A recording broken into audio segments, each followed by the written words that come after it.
Hello बच्चों, let's read the question first.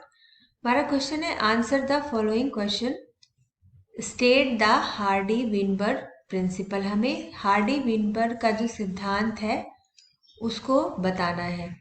हमारे इस क्वेश्चन का की कंसेप्ट है Hardy Weinberg principal. Hardy Weinberg principal के बारे में हमें इस क्वेश्चन में बात करनी है।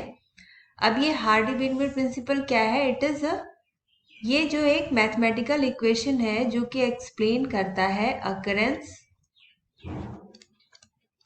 And consistency of gene frequency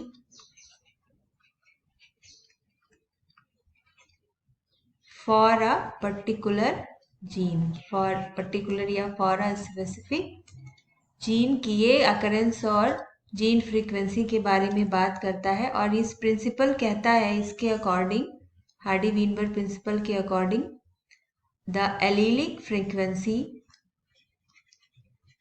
the allelic frequency remains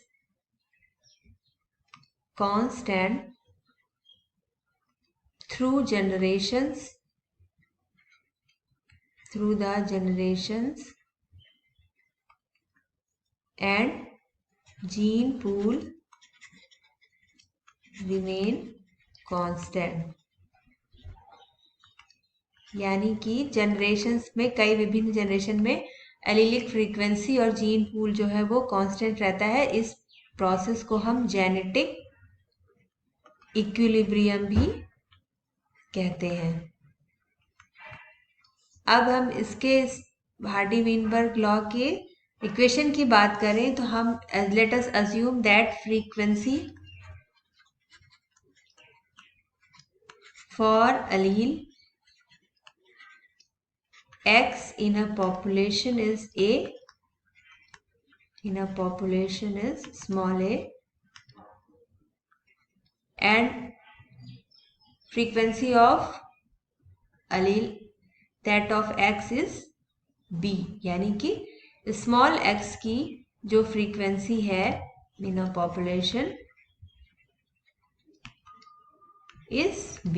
capital X की फ्रीक्वेंसी स्मॉल a है और स्मॉल x की फ्रीक्वेंसी जो है स्मॉल b है। So frequency of capital x की a स्क्वायर हो जाएगी और स्मॉल x की फ्रीक्वेंसी b स्क्वायर हो जाएगी और कैपिटल X और स्मॉल x की फ्रीक्वेंसी हो जाएगी 2ab।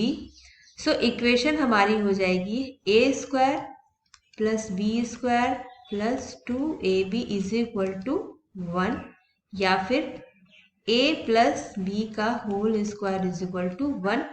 सो एलिलिक फ्रीक्वेंसी जो होंगी, allelic frequencies sum up to 1। So हम इस, और जो हार्डी विनबर्ग लॉ है ये प्रभावित होता है म्यूटेशन से, जेनेटिक ड्रिफ्ट से, नेचुरल सिलेक्शन से, जेनेटिक रिकॉम्बिनेशन टेक्निक से, जीन फ्लो से। जैसे ये सारा जो है इनका जीन फ्रीक्वेंसी में किस चेंज के लिए उत्तरदायी होते हैं। जैसे कि अगर किसी भी इंडिविजुअल की कोई पॉपुलेशन माइग्रेट कर गई तो उनकी जीन फ्रीक्वेंसी में चेंज आ जाता है।